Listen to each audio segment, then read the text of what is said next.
Barratt, and I'm the Artistic Director of the National Youth Jazz Collective. Here we are on day 4 of the summer school, online summer school with 8 combos that we've been working with, making lots of music in many miraculous ways. It's really incredible actually how versatile you can be online. We're going to share a bit of that with you in a minute, because what we've been wanting to do during the sessions is actually introduce some of the young musicians to you and have them talk to you a little bit about what they've been doing, and a couple of the tutors as well. So before we invite our main celebrity guests for the session, I'd like to first of all welcome to the stage 3 really energetic and creative young musicians who've been working with their tutor Alison Corley. I'd like to welcome to the stage please James, Ruby and Henry, and they're going to be joined by their tutor Alison. Please come to the stage and say hello. Hello James. Hi. Hello James, nice to see you. Nice to see you Ruby. Hello. And hello Henry. Hi. Hi Alison. Hi, Izzy.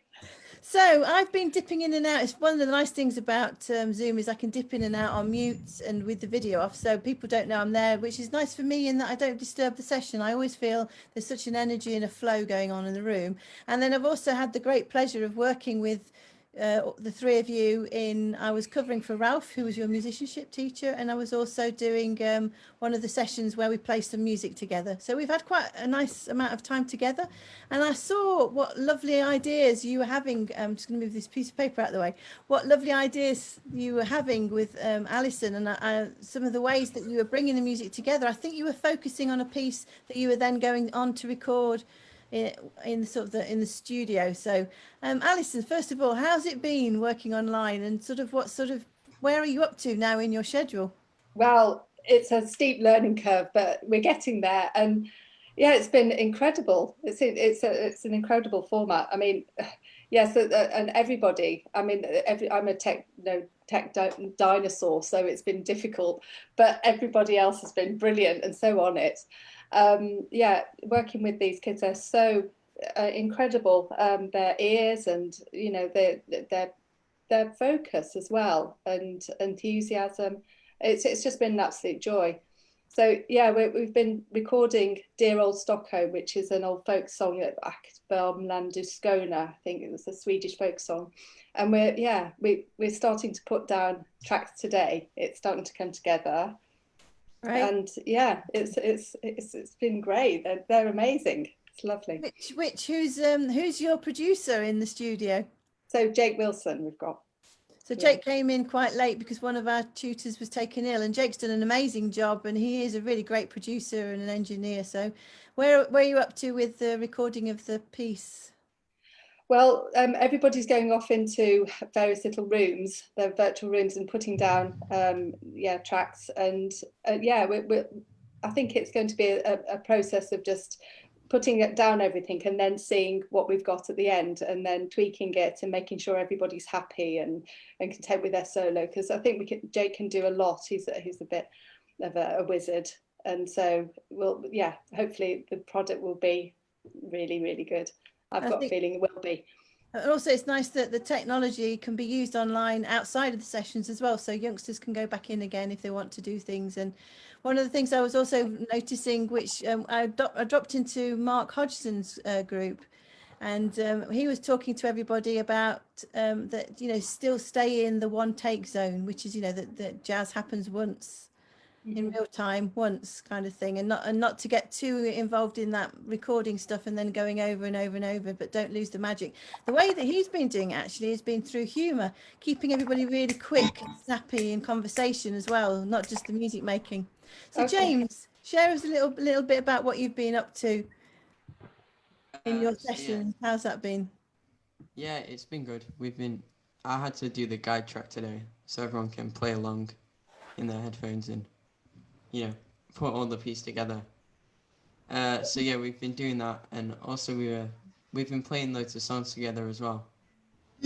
Might you give us a little example of something that the beginning of you putting something down? Okay. I know that we talked about this so that people watching don't think I've suddenly put poor old James on the spot, but I did actually say.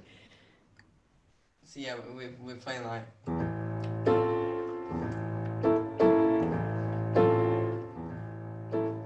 And then we all just join together, which is great.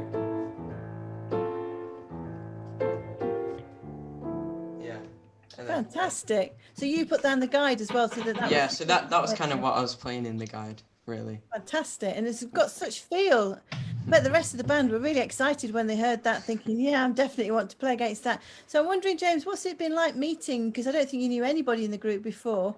What's it No. like working with and getting to know? And do you feel you've got to know young musicians through working online?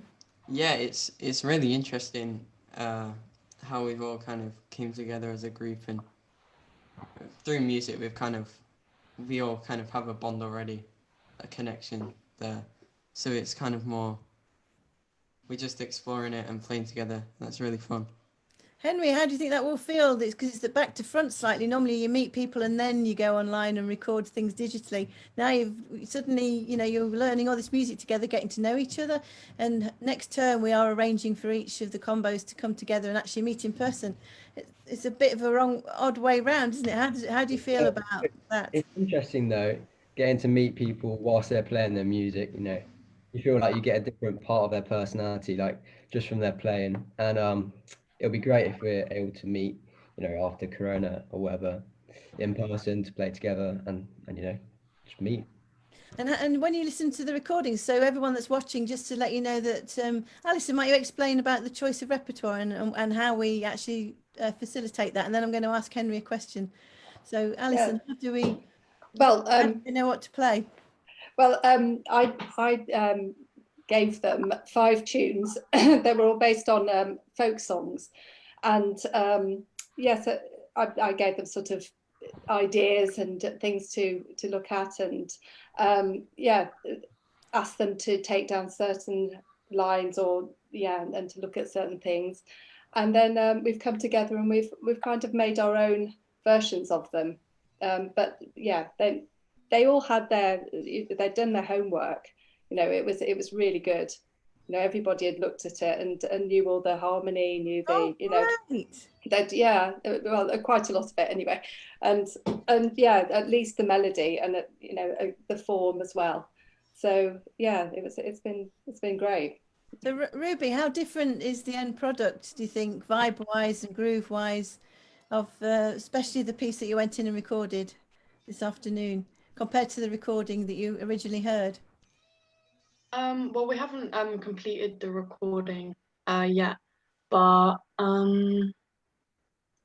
have you remained quite true to the recording that you first heard, or have you taken a few? Yeah, I think we've really taken a lot of inspiration from that Benny Golson recording. Wow. But we've also we took inspiration for another one. I think it was John Coltrane, but I'm not sure. Where we've got a section where it's on a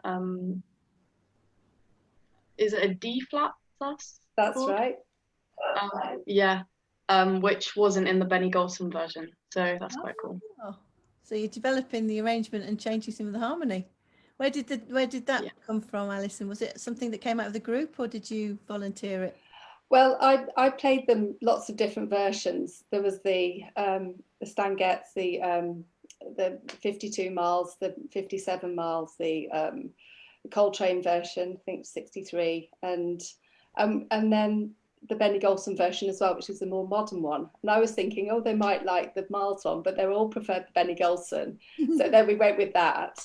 And then we just took bits from other things. So yeah, mainly the Coltrane one, because he takes it out and does an Elvin, sort of almost free sort of, but it's on a D flat 7.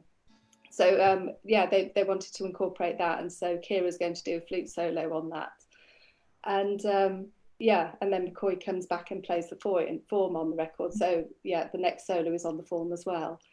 So I'm going to say, Henry, how readily have people been volunteering ideas? Because it can be a bit intimidating being on Zoom. It sometimes makes people even shyer of people putting themselves forward. No, I think loads of people have been putting stuff forward. It's nice because on Zoom, you can see everyone and make sure everyone gets to put their own idea forward. And that's even better when we can all hear what they're doing and take from it and change what you're doing maybe. Oh, brilliant. I think that they do, yeah. And especially when we were doing things that weren't necessarily like Dear Old Stockholm. We were doing some of the raga from the Indian kind of genre. You know, just taking ideas from the way that other people play is a good way to like improve. That's what I found. Well, what I'm going to do is I'm going to invite the three of you back again at the end after we've met our guests, because I know that you've got some questions for them. But for now, can I thank you very much for the chat and really appreciate it. And I have loved everything that we've done together over the last 3 days. I've every now and again, because I just pressed the Zoom link to go to the next group. And so these familiar faces are starting to pop up when I get into a room. And I feel that even though we've not met, we are already good friends. And thank you for that. It's something that's made my week wonderful, as well as I know everybody's enjoyed working with you. So we're going to invite two more musicians from another group. I'm going to invite Ishmael, who's a trombonist, and Flo, who's a tenor saxophonist. Might you come to the stage? Brilliant. And might you tell us who your tutor is? Who have you been working with this week? We've been working with Kathy Dyson, and we've been playing the spin, and we've started a new one just recently. It's been very fun. And then I'm also going to bring to the stage one of the other tutors from the other group, Byron Wallen, who's going to join us, because I thought it would be really nice for you guys to actually be part of the same conversation. Because the thing about the summer school is that we don't get the chance to go from room to room and hang out. So I thought it'd be really lovely for you to actually hang out with someone from a different group or another different tutor. So Byron Wallen, will you come and join us, please? Hello. Hello. Hello. What are you doing? I've loved dropping into your sessions. They've been great. And I would love you, please, Byron, to tell everybody about what you were doing with the trumpets. It was like walking into some magical, Icelandic, mystical sound world. What have you been doing with the trumpets? Yeah, we were really going into it. Because one of the things we were talking as trumpet players, you know, we use muscles here that you don't normally use in everyday life. So, you know, in a time like this where, you know, people are not playing together and the motivation can go low, you know, about, you know, just keeping how do you keep the momentum up, you know, and how do you keep your chops up so that when we do, you know, or, you know, when we do get to play, you're ready. Because, I mean, practice is very different from performance as well, you know. It's a different intensity, it's a different type of, so it's that thing of, you know, moving from practice to performance. So that's why we really were working on things that were really about the body and about how we can get our body into the space where we're ready to play the trumpet and where it's not going to be a technical or, you know, it's not going to be a physical problem. Being match fit. Yes. Keeping match fit. And it's really interesting that you say that, because recently I was talking to a really dear colleague of mine who went to do their first session in the studio. They hadn't played for quite a while in that setting, and they suddenly went, oh yes, you have to concentrate. I'd forgotten about the intense concentration. So all these things, I think it's really good for us to remind ourselves, well, how do we want to stay match fit, ready for when, because the session's not going to go, oh, this is day one that you're back, or the gig's not going to go, this is day one you're back. The expectation is still going to be the same, isn't it? So how have you been doing with your own sort of keeping yourself match fit? Well, it's very interesting you say that, is it? Because you know, I got the call last minute a couple of weeks ago to do a live stream on Ronnie's, and you know, it was a similar thing. You know, it's like, oh wow, we're gonna do a, you know, do a performance in front of cameras. So I, you know, so it was a weird thing, but I've just been keeping myself busy and really making sure that because the thing is, in this time again, we've got time to do things, and it's easy to let that time slip. So I've been just making myself have a little bit of like a rotor of things that I'm looking at. And I've been really getting into Art Farmer, the great jazz trumpet player. Wow. You know, and I've been really studying his solos and really getting into that. And that's been kind of really propelling me, you know, just time to really learn and just get into things that, you know, and going through techniques and listening to lots of different music and, you know, keeping myself very inspired. Brilliant. And with that, you've been inspiring all the young musicians on the summer school, you know, not just in your combo, but those that you've met through musicianship, those that you've met through the sectionals. So all power to you, Byron, because with that it's really keeping everyone focused. And as we said already, that we are, because we're the benefit of what we do is small group, you know, we're just like small venues are going to be the first to open rather than the big venues. Our small groups, ensembles can come together and play. So Flo, what have you been doing to prepare for when you do get to meet together and play? How hard have you all been working, and what have you been focusing on the last few days?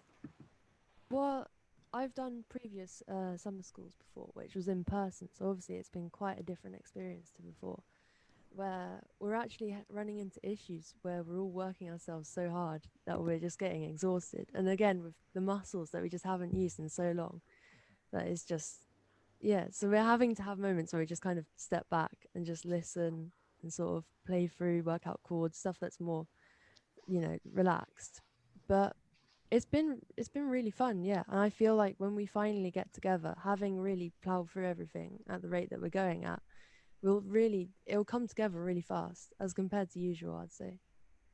Brilliant. So it's really been worth that investment of time coming together online, because that was the intention, was let's still focus on getting the repertoire together so that as soon as we're given the get-go, we'll come together and the pistol will go off, the starter's pistol, and we'll hit the ground running. So you think that was it's working? Yes. Brilliant. And Ishmael, how's it been? Because also Ishmael, I think you're based up in Liverpool, is that right? Yeah, that's right. Well, it's been, obviously it's not the same as like playing all together in the same room, but there's still very little happening in Liverpool anyway, in the jazz scene anyway. So even come playing on Zoom with everyone just feels like amazing, really. So like, even though it might not have even though there are advantages to it anyway, but even though it might not have the same like feel as being all together, it's still like a really cool experience for myself. So it's all good from me. Being inspired. Yeah, definitely. And I think it's really like we shouldn't take for granted that we can do this in the first place, like, because it was either this or like we don't meet at all. But definitely, like, as it still happened and we're still here all together.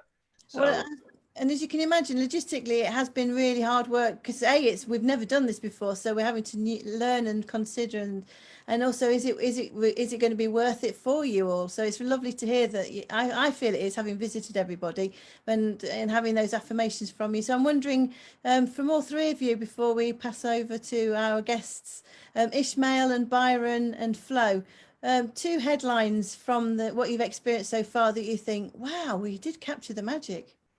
So Ishmael. I think, well, recently, just about an hour or two ago, even when we were just recording on BandLab, I wasn't expecting it to sound like as good as it was.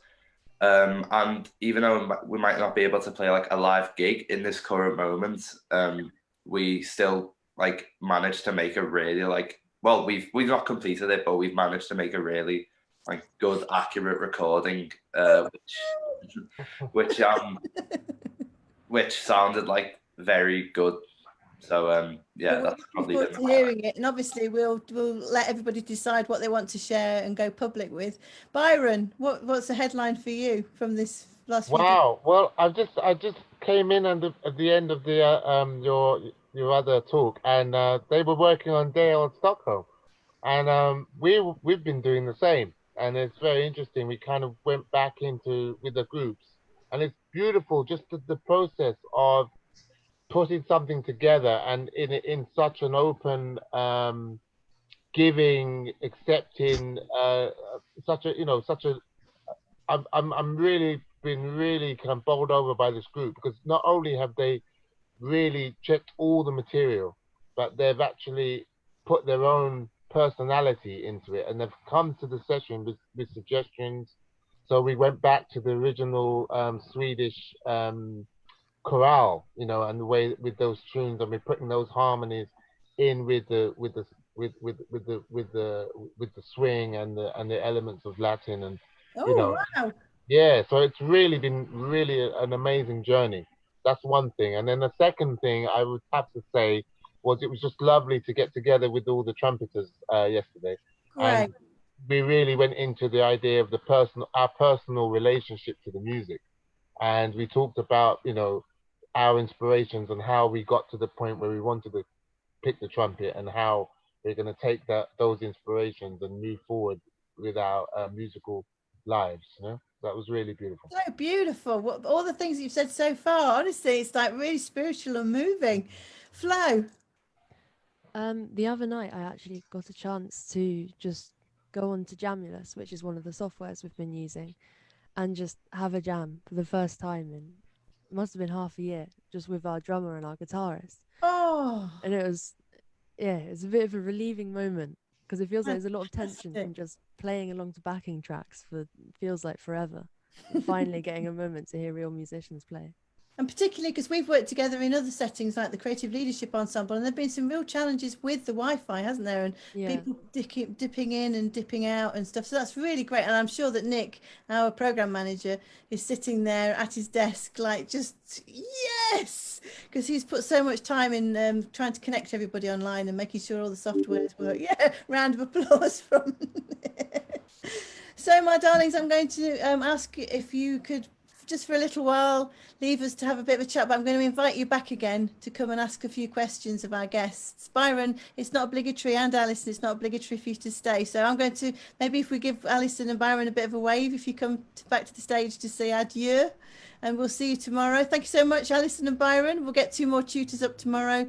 And Flo and Ishmael, I'll see you in a little while when we invite everybody to come and talk to our guests. But I'm going to move on very quickly, and I'm going to introduce to the stage 2 very dear friends, one of whom is a really key member of NYJC, as well as every project I ever write for. So please can you welcome to the stage Mick Foster. Hi there. Hello, it's lovely to see you. And we saw each other actually sort of 10 days ago, didn't we? Because we were in the studio recording for the first time. That's In the right. Sound of Music Summer School Sextet. So, but in this context, before I invite the next 2 guests to join us, the context of this conversation, as well as being one of the key tutors on NYJC, both summer school, short course, regional work, is that you're also a trustee for a very significant organisation. I wondered if you might explain what that is. That's right.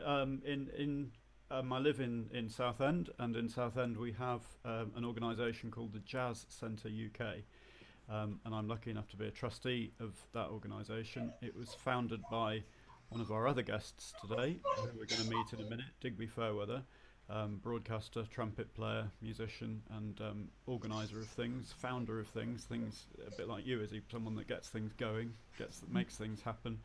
And I'm I'm very fortunate to be a trustee of that organisation, which I enjoy doing. And I know that you live very locally. I was actually telling everybody about how local you are to Digby, because I was playing Brayards Road, and the 3rd member of our sort of triangle living on that road. So without further ado, please can we welcome to the stage somebody that's been a really significant and continues to be a significant member of the jazz community, and like you say, a polymath who makes so much happen. Please can we welcome to the stage Mr. Digby Fairweather. Wow, thank you very much, Izzy. What an introduction. I'm flattered. It's true. So just to remind everybody, Digby and Mick, and we're going to be bringing a 3rd guest up shortly in a couple of seconds, but just to say to everybody that's watching, please do feel free to ask questions, and if you put them in the Facebook comments, then Nick, our program manager, he sends them through to us on the chat on Zoom, so we get to see them, and we do include them in the conversation as well. So just for a few moments, I'd like to just talk about the Jazz Centre UK and also the National Jazz Archive as well, Digby. But before that, might you just it's impossible to do it in short amount of time, but might you introduce yourself, and so that people have a bit of more of an image of what it is, you're polymathing, what it's involved. Well, thank you, Izzy, and hello, everybody. I'm really just a jazz musician. I'm very proud of being a trumpet player. I've been in business for almost 50 years. Got serious about it in 1971. Golly, I've been serious about it ever since. I love everything about jazz, playing, writing. And as Mick was kind to mention, I have set up a couple of organizations, one of which is the National Jazz Archive, which is our National Research Centre for Jazz. And the other, more recently, is the Jazz Centre UK, which is our National Cultural Centre for Jazz. So they're complementary in that one is where you go if you want to learn about our heritage, and the other one is, I suppose, where you go if you want to enjoy our heritage. And where are they based? Well, they're split up a little bit. The National Jazz Archive is in the Central Library in Loughton in East London. It's on the Central Line, so it's fairly accessible from the centre of town. The Jazz Centre UK, as Mick said, is in my hometown, which is very handy, Southend-on-Sea. And it started off actually as an annex for the National Jazz Archive. But for various reasons, much too long to go into, we decided that it would be fun to establish a separate charity to celebrate the two different causes. And that's how it happened. And you mentioned that the Loughton one is in the library and that there is a strong connection with librarianship. Might you tell everybody a bit about that as well? My embarrassing past. Not at all. Unlike your lovely students, I should imagine, who probably haven't come across this kind of problem. Being grown up in the 50s and 60s, which I was, the environment was very different. There was very little in the way of, in fact, there was almost no formalized jazz education. So you learnt your subject, unless you went to Leeds, by the way, after 1965, basically in the nightclubs and on the stand, and by studying and listening to the music. And of course, nowadays it's very different, but that's how it started for me. I'm wondering, Mick, before I invite the next guest who actually uses the archive a lot for his work, but I'll just keep him a secret for a couple more seconds. I'm wondering, Mick, why did you agree to be a trustee? What is it about the Jazz Centre UK that excited you to? It's a large commitment at the moment, isn't it? It's, I think, meets once a month, and I know that you're really passionate about it. So why? Yeah, well, it does quite a few things, the Jazz Centre. I mean, it has collections of interesting artefacts, the things like Humphrey Littleton's desk and John Dankworth's first piano, and all sorts of pictures, memorabilia, lots of books, lots of really interesting books, loads of magazines, you know, Crescendo magazine, Jazz Journal, loads of complete sets of magazines that's fascinating. Actually, you can just browse through, pick a jazz, you know, a magazine from the 1950s and start reading contemporary accounts of people like Jerry Mulligan, things like that. It's really interesting in terms of that. Of course, there's a big record collection, partly due thanks to Digby, who's put his entire record collection down in the centre. I think it's about 5,000 LPs, 5,000 vinyl, I think, isn't it, Dig?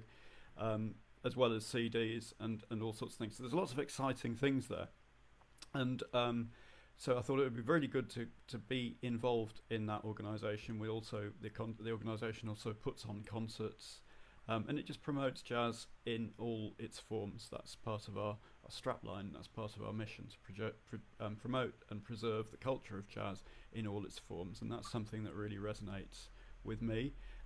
I'm a musician, I'm a teacher, I play lots of different types of jazz. I don't really find that I pigeonhole myself into any one type, and I enjoy playing lots of types of jazz. So an organisation which represents all types of jazz, for me, is an obvious thing really to get involved with. Brilliant. So I'm going to introduce to the stage our third guest, who's another very dear friend, and has been writing a lot of books about musicians and music. So please could we welcome to the stage Duncan Heining, Dr. Duncan Heining. Press Hello, Alt Duncan. A. Sorry, I don't know why I'm there we go. Oh, now you've gone on mute, lovey. Nick, might you step in and help out? Absolutely, I'm here. Do you know what? I've spent 4.5 months sitting on this bit of sofa. Right. And then Duncan, just the bottom left to start your video. Left. Ah, yes, I see why. Hooray! There he is. Oh, he's on mute now. Can you unmute yourself? How about that? That is so beautiful. It's so lovely to hear your voice. Yeah. Nice to see you.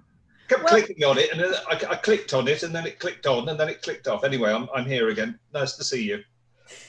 It's lovely to see you, and I'm wondering, first of all, if we might do things slightly back to front before we introduce you and what you do, if you might, because I know you're a very avid, keen user of both the archive and and I'm not sure, I think you've been to the centre now, because you mentioned you'd visit. Yeah, I think I've been there a couple of times. In fact, I donated all Graham Collier's papers and the papers I had from the George Russell book that I'd done. So they're actually at the museum now. So might you explain? I don't like to steal people's thunder. I always love. No. I love going to the National Jazz Archive, and it's always an absolute joy to go there. And the wonderful David Nathan, who's the chief archivist, is it's quite astonishing. The amount that guy has in his head, and you say, "Where's this, David?" And he takes you through all these corridors and through these doors, and all these shelves overflowing with old newspapers and books and things like that.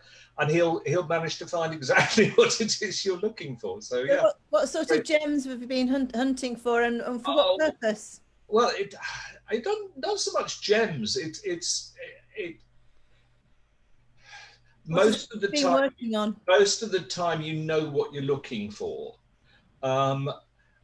Archives seem to work very, very differently. Where you do actually find some really, really interesting things is where they've got huge amounts of space. So they've got the kind of personal collections, personal papers of individual artists. And you start going through theirs and you find incredible old photographs. In the case of Rutgers University, their jazz archive, I was there many years ago researching my book on George Russell. And one of the archivists said, we've just got John Benson Brooks, who was a pianist and composer. We've just got his letters and papers from his wife. And I was going through and I found the most amazing letter from George Russell to John Benson Brooks, a very personal letter that he'd written when he was in Scandinavia. And he's talking about Vietnam and all of the issues in American, that he's watching happening in America in terms of the political protests against Vietnam. He's talking about those kind of things, and that's a real gem. But the Jazz Archive doesn't really have the resources to hold those kinds of personal papers. Occasionally they're sort of in transit before they go to the Jazz Museum, and you find some amazing photographs from, say, somebody like Mike Westbrook or somebody like that. But it's more accessing books, old newspapers, old magazines and things like that. So Digby, I'm wondering, what's the purpose in this day and age of newness in jazz? What is the purpose? What is it you're hoping it will perpetuate by keeping these things? Why do we want to read people's letters? Why do we want to see photos? I mean, obviously, I'm being provocative here because. No, absolutely not. I think what it is that probably, if I can backtrack a wee bit on the story, there was going to be a National Jazz Centre built in Covent Garden back in 1982. And one of the things that happened, by that time I'd been a professional musician for 9 years, and it failed hopelessly. Actually, because of rather serious misappropriation of funds. And that spread some bad blood through the jazz community. And I set up the National Jazz Archive, which as I say is in Loughton, and is our research centre, as a kind of a, well, Yabu sucks, if we can't have a centre, at least we can have a research centre. The Jazz Centre UK, some people do get a little bit mixed up about which is which. The Jazz Centre UK in Southend is more like a cultural centre. It concentrates on enjoyment of the art rather than research in it. So we have live music, we have films, we have record recitals, all kinds of nice things like that. Why did I set them both up? I'll tell you why. Because when I was still a librarian, I went through the usual processes of becoming one. And you do actually get a degree in librarianship, or you did back then. And I could go to a library association in London and research what I thought was going to be my profession. And the same way that if I was going to be a doctor, I could go to the BMA, or if I was going to be a lawyer, I could go to any number of research centers. And I felt rather that jazz musicians, up until then, despite themselves, were seen as rather a wandering tribe. And I felt that if there was some way that I could even begin to set up something that formalized their background, perhaps in later years, they would enjoy that because it would give them a sense of status. And I do believe that jazz musicians for a very long time, even when jazz was a popular art form, really didn't have much in the way of status artistically. And in a way, they still don't. I'm constantly intrigued why rock and roll musicians, many of whom I like very much, have achieved this kind of legendary authenticity, often for quite outrageous behavior. Jazz musicians in the old days were simply condemned for it.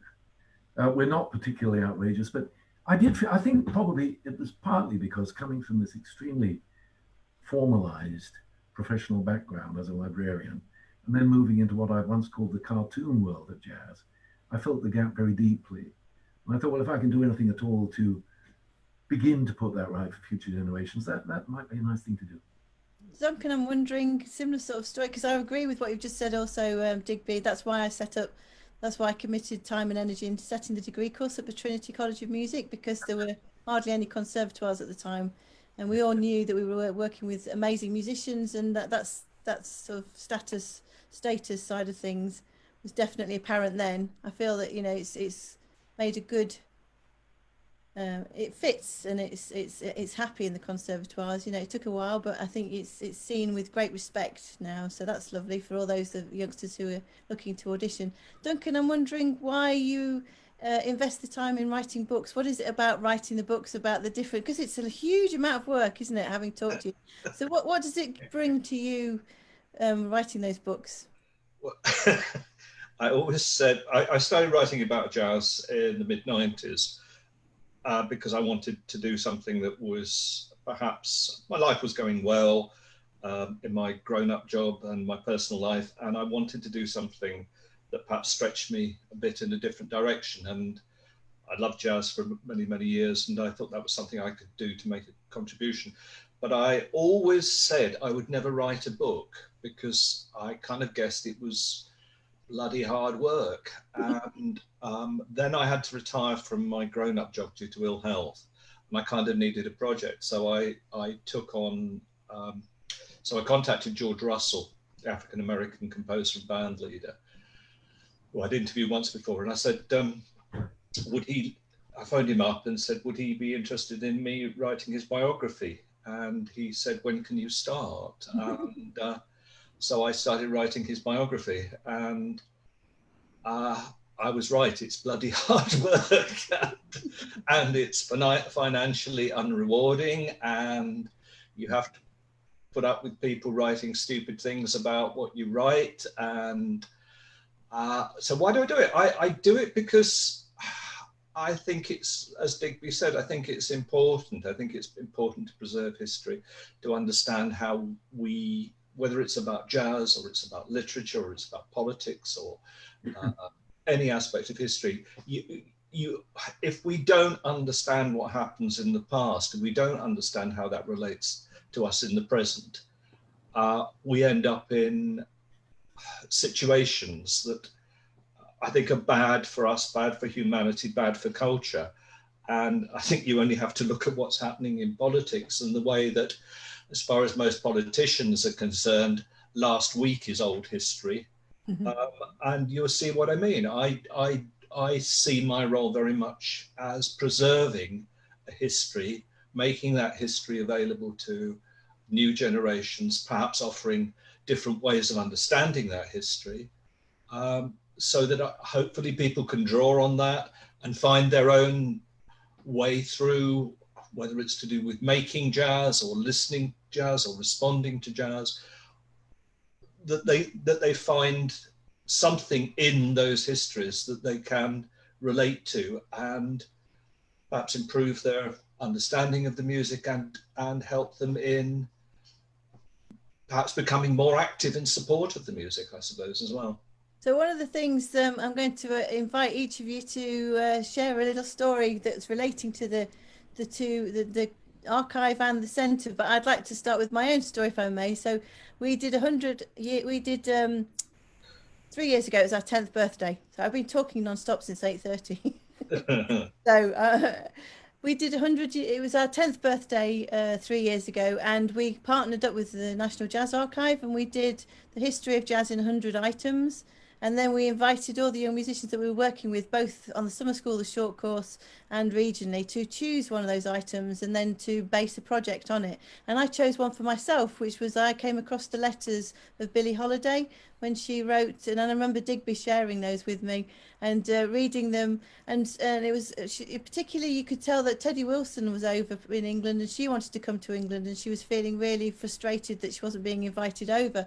So that inspired a project which I've started, and that was the very first piece that I wrote. I decided I would write a musical letter back to tell her how much we wanted her to be here. So even though those letters were written quite a long time ago, it's still in the current. It's a current, and it was reading those letters that inspired that piece of music. So I'm wondering if the three of you might share something that you've experienced in either the archive or in the centre that's kind of moved a project along that you're working on, or inspired it from the get-go, that you think, yeah, this is a real true current connection with what the resource is providing. And so, Digby, might I start with you? Gosh, that's a difficult one. It's a bit like asking me to tell a joke.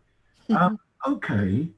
I have one particular memory, which was actually at the National Jazz Archive in Loughton, when we started in a tiny little office, and then in 1994, I think, we extended into a very much larger room.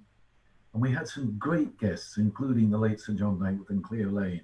Oh. Both eminently wonderful supporters. They'd come down on a moment's notice in the middle of a tour and do an evening for us. And I owe Sir John a huge amount, actually, in that respect. But when we did reopen in this rather lovely big room, we had a big party.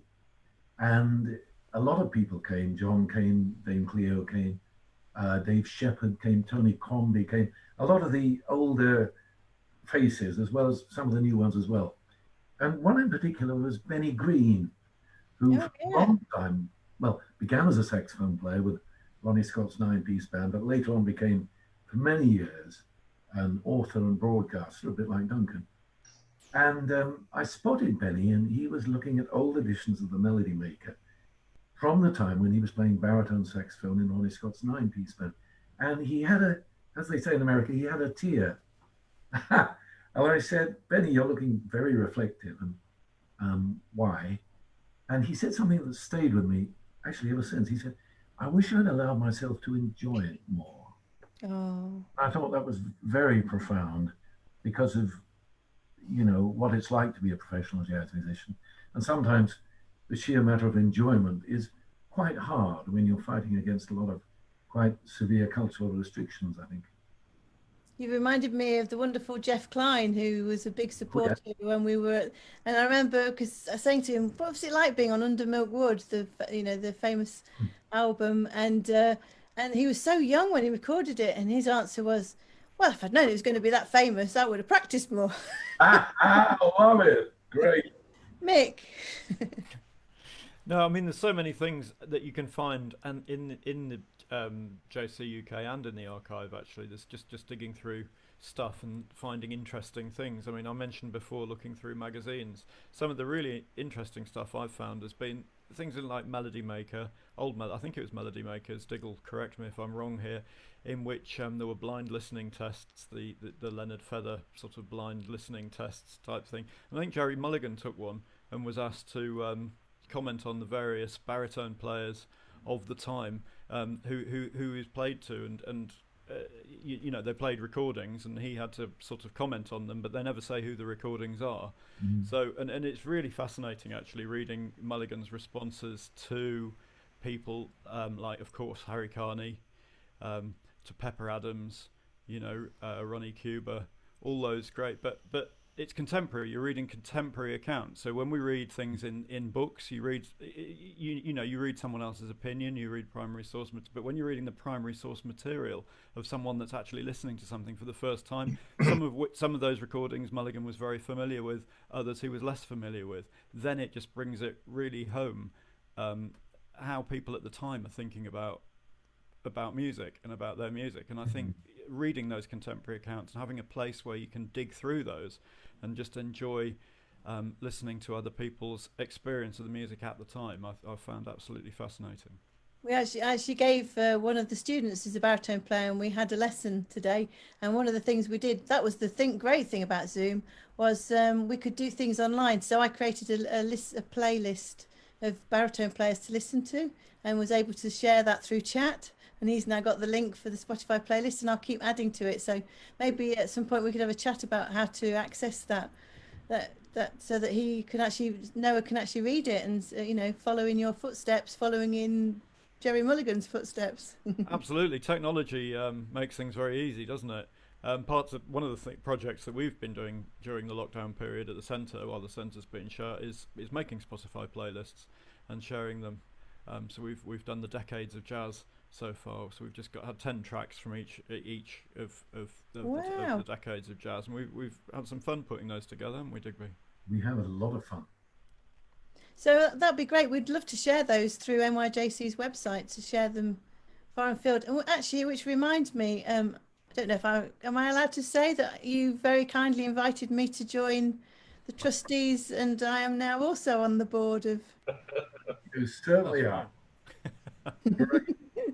Duncan, so I'll be even nosier now. I'll be there. You'll never get rid of me. I'll be just one more thing I want to look at. Duncan, are there any similar sort of stories? The reason also sharing this is to encourage the youngsters to think about how they might engage with using the resource. So Duncan, share a story with us. I don't have one in that kind of regard. I think that I think what I do is actually very, very different, and because I've got a strong background in social sciences, I tend to approach research in a particular way. I don't.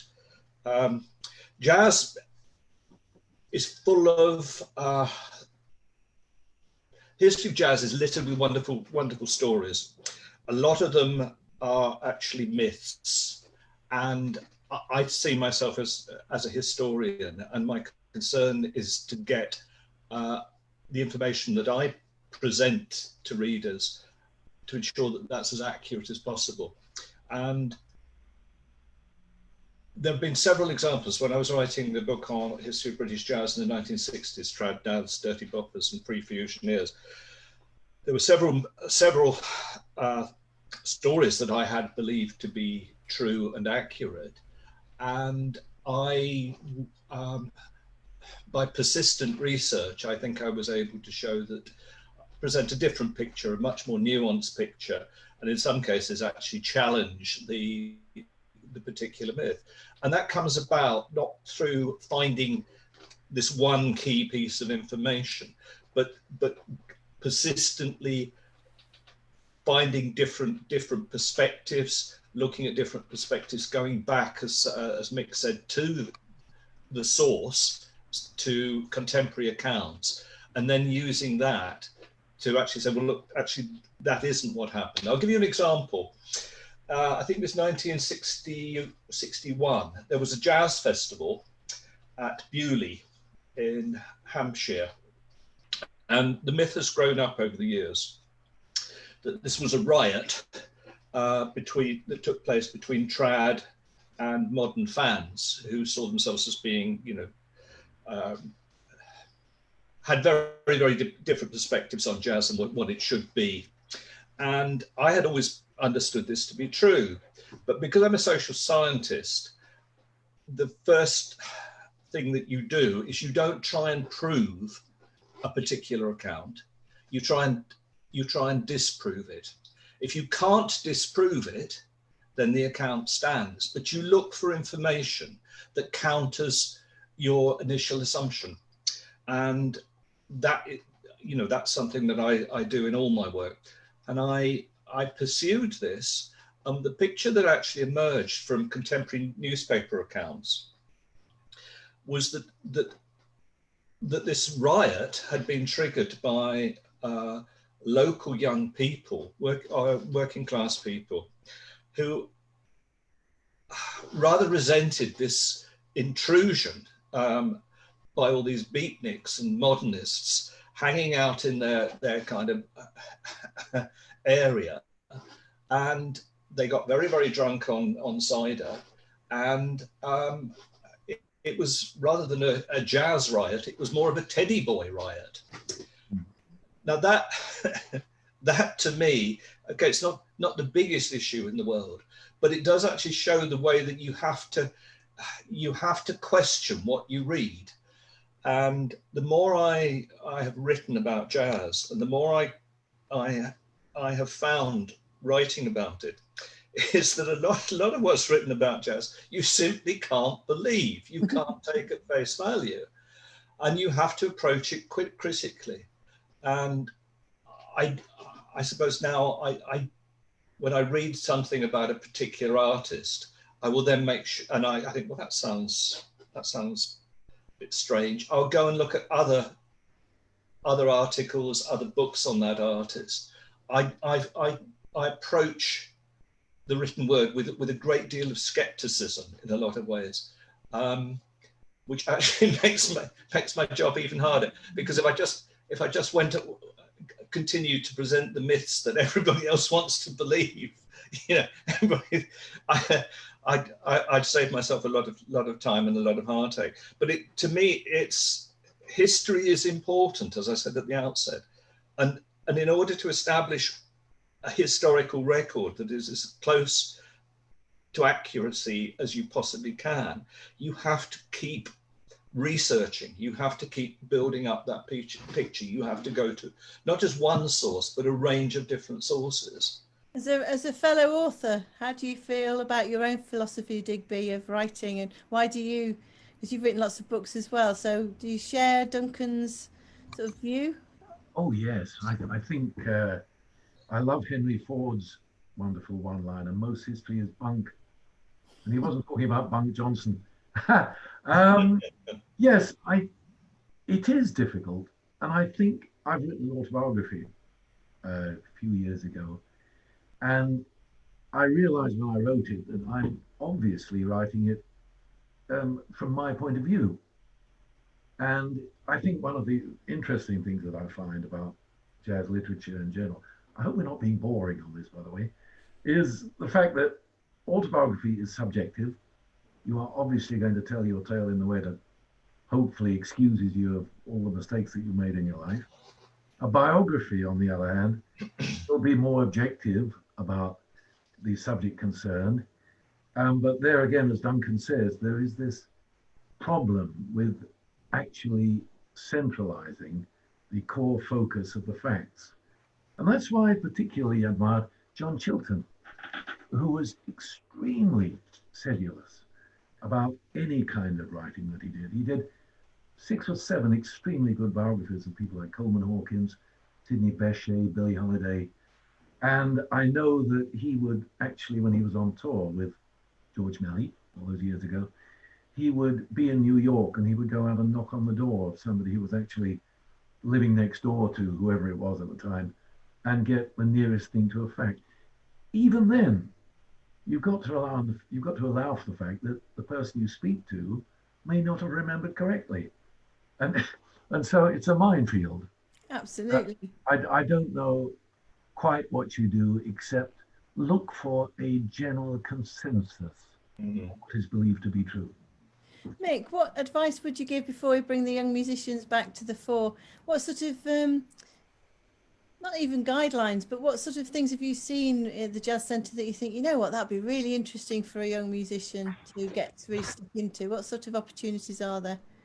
Well, there's tons of stuff that you can just open up. There's books, there's publications, there's tons of things that you can just open up. So what I would suggest someone does is come and have a look at something. Pick a subject you haven't heard of, Open up a book, read something about the person you haven't heard of, and then go and try and find a recording, which you probably will on vinyl, of the person you haven't heard of, and listen to them. And in that way, you'll find yourself going down a rabbit hole of discovery that you won't want to leave. You know, especially, I mean, I say that someone that you haven't heard of, because then that's a sort of level playing field in a way, and it's everyone can do that, and you can go in. Actually, it's just as satisfying to go and read a book that you haven't read about someone that you know very well, because you'll find a different perspective.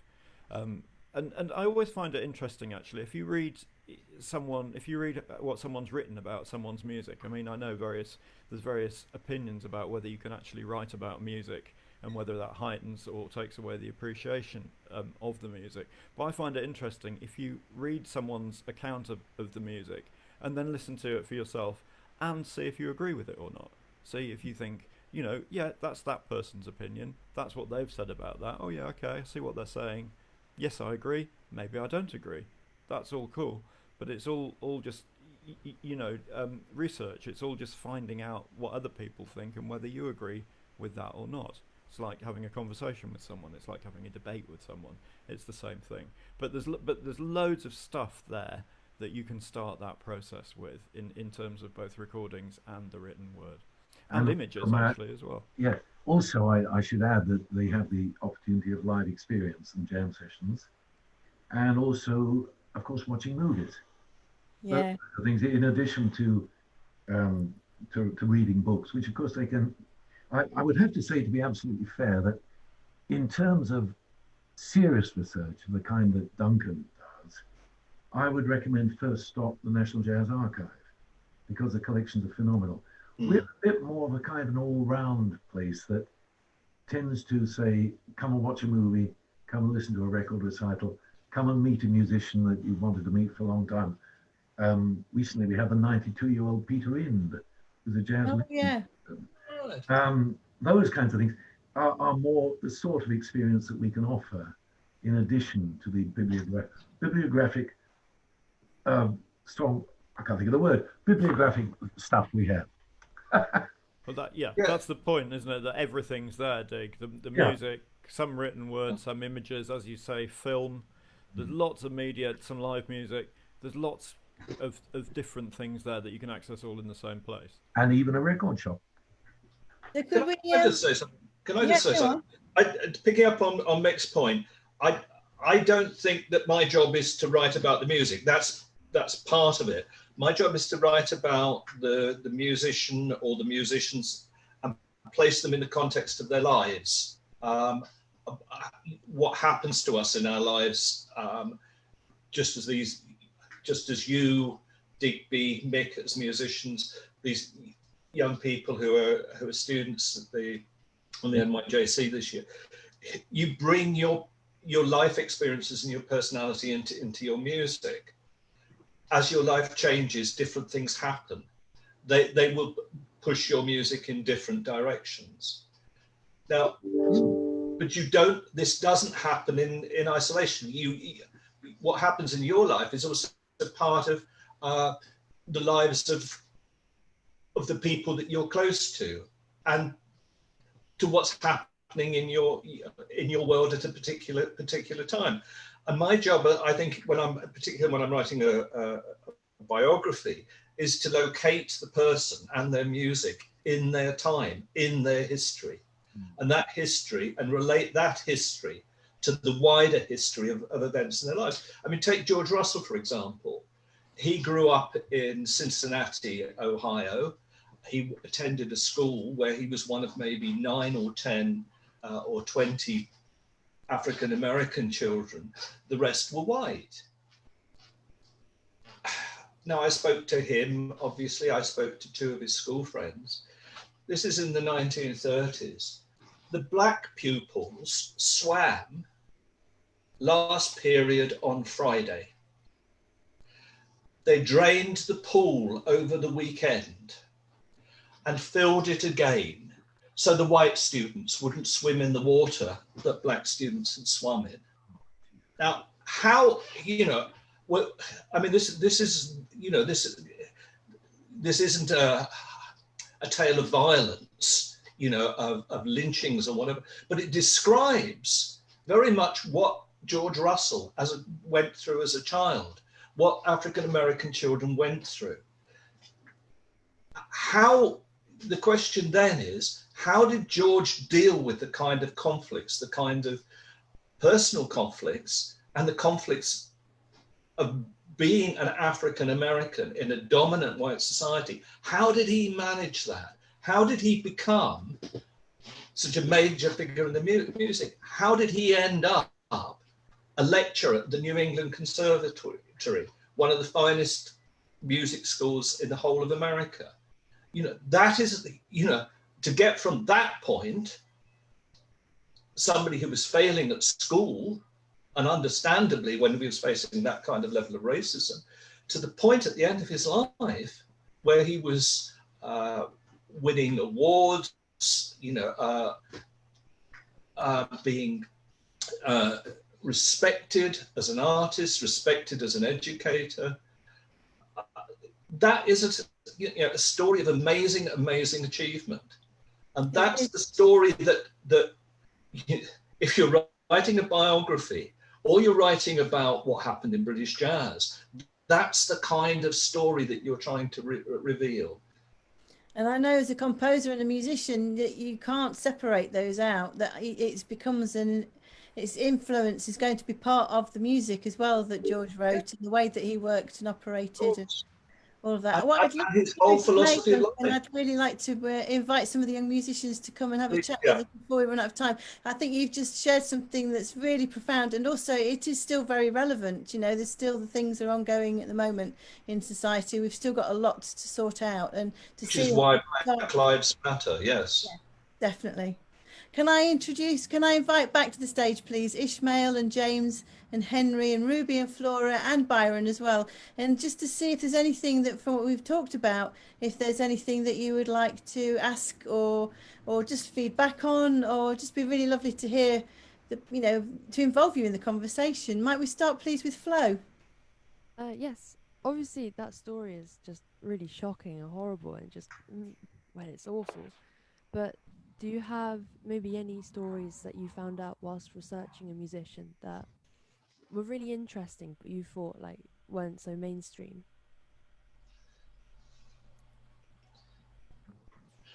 One of the ways that, yes, I think with George Russell, one of the most remarkable things about him was that despite his experiences of racism, he learnt to negotiate that space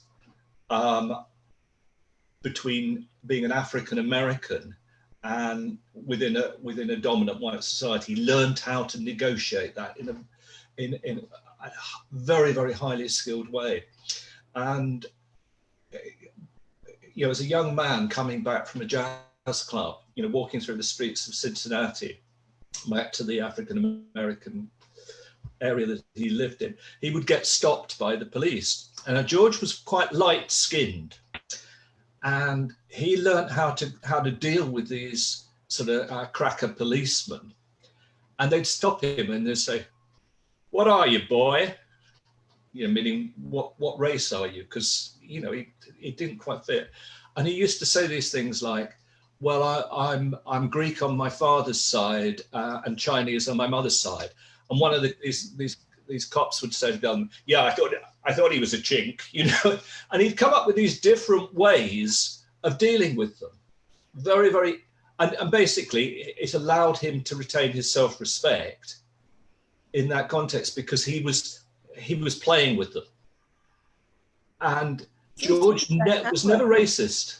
He never ever resented white people. He worked extremely well. His bands were mixed race bands. He never ever became bitter. He hated racism. He opposed it all his life, but he never ever became bitter.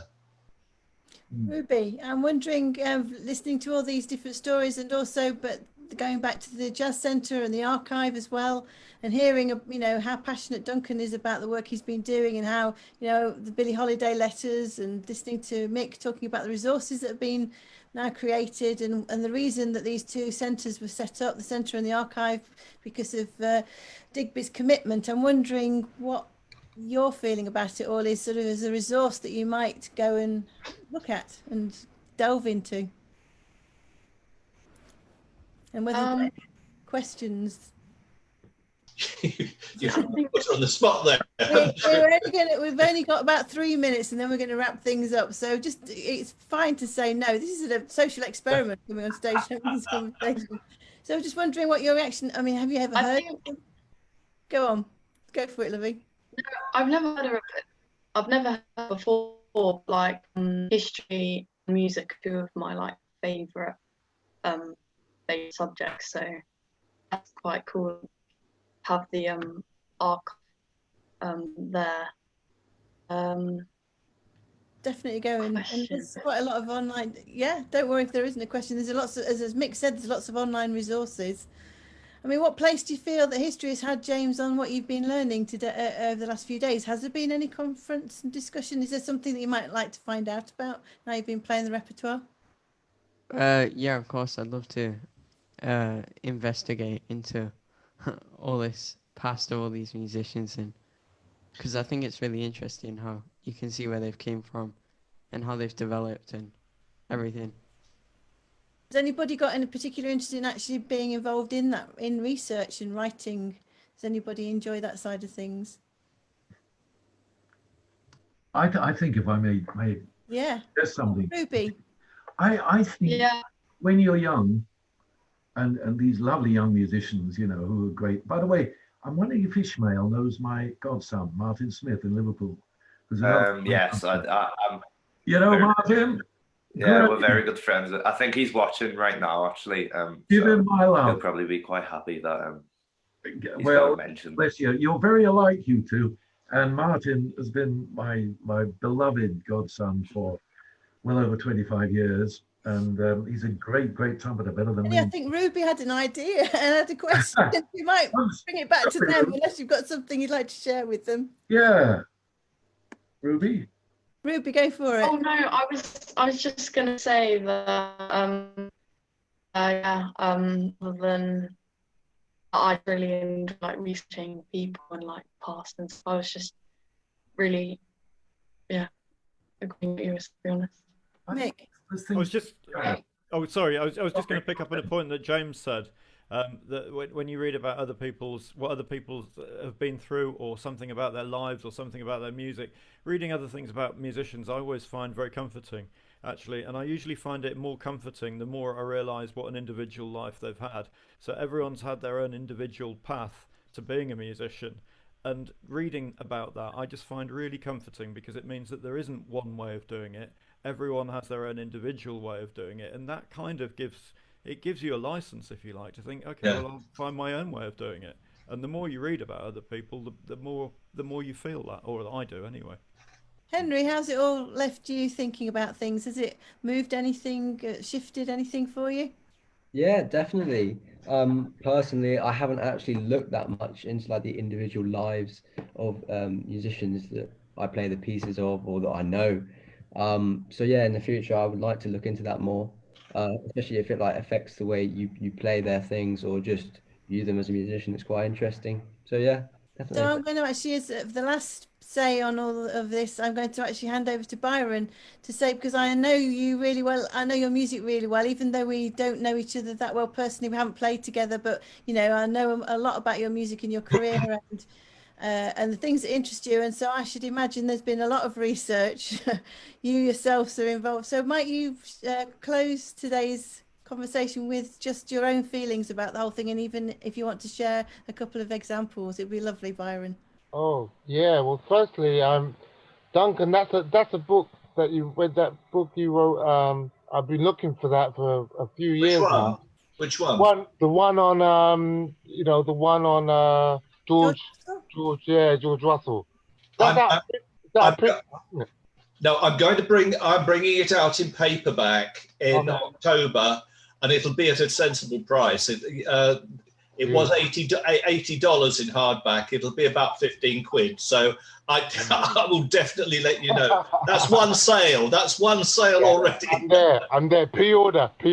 Byron, if you would bring it all to a close, that'd be wonderful to hear. Yeah, of course. Sorry. So the thing is that, you know, I think the past is present, and I think the thing when you really get into these into the archives, and you know, you watch the films, you read the biographies, you read the autobiographies, you realize that the connection that you've made with that music is actually because of the person's connection. Yes. To music. Yes. And then it's a full circle, you know, in a sense of, and that's the thing for me. That's amazing. When I found out, I remember when I first listened to Bud Power, and I just heard the way he was playing, and I thought, wow, what is it? And then, what is it about him? Then I heard some later recordings of him, and you know, he sounded like a different person. And so I had to realize, go back to him and find out his historical, you know, significance, but also what happened in his personal life. Yes. So it's that thing of making a connection between yourself and the musician, and through them to the music. And you know, for me, it's always been a trail of it's almost like you discover more of yourself by understanding more about someone else. Yeah. See someone who you really love. You know. To just end on that point, the thing we also need to remember is that that's not new. The people that inspired us were having the same relationship with other musicians that went before and had that inspiration from them. And so with the passing of the baton has been going on, and that's what we're doing with NYJC now. And thank you to everybody that's involved in NYJC. That's we're able to be part of that baton passing. So I would like to first of all thank all the young musicians and say it's been a real pleasure talking to you. It's been a delight working with you over the last few days, and I can't wait to keep coming round and hearing and seeing what you're doing. And just to remind everybody that this isn't just a week-long course. This is just that we're here online during the week to learn the repertoire, but after that we will be meeting in person. So please can I say thank you to Ishmael and Flo, Ruby, Henry and James. See you later. And before I say the big goodbye to our guest artists, I'd like Nick to join us and follow on from what we've just said about the passion of NYJC and how committed we are to making our music and the music making available to all young musicians, no matter what background they come from. So we do lead a very healthy, and we constantly replenishing it, bursary fund, healthy in that it means a third of our youngsters can take part in our activity, and we're committed to that. So Henry, suddenly his name appeared underneath Nick. I nearly got Henry to do the spiel. Over to you, Nick. Absolutely. So if you are able to make a donation, if you could visit nationalyouthjazz.co.uk/donate, that's the place to do it. And if you'd like to sign up and keep up to date with all things NYJC, you need to go to nationalyouthjazz.co.uk/sign up. Thanks a lot, Nick. So we're going to wrap up now. First of all, I'm going to say to Byron, thank you so much for bringing all that you've been bringing and continue to bring to NYJC. It's all the better for it. So thank you for being part of the summer school. You're welcome, Lovey. I want to thank Mick Foster for all the hard work that he's always done for NYJC. Now he's rooting for us. Now you're working with a lot of the young musicians in the conservatoires as well. So it's an ongoing relationship. Thank you, Mick. Thank you. I want to thank Duncan for being such a great friend and somebody that really inspires me and makes me think outside the box every single time we sit and share a very nice bottle of red wine. Thank you. What, one? One? And I'd like to... Yeah. That's what you tell these young students, isn't it? Yeah. Steady on now, steady on. Over a period of a week, I might drink two. And Digby, you have been for all of us such an inspiration, such a facilitator, such a polymath, and it's an honour to join the board. And I'm very much looking forward to working with you. And NYJC is thrilled that we're working in partnership with the Jazz Centre UK. So from all of us for this evening, thank you for staying with us. It's been a joy and a pleasure, and I'm looking forward to seeing you all again tomorrow. See you again at 5 o'clock. Thanks, everybody. Ciao.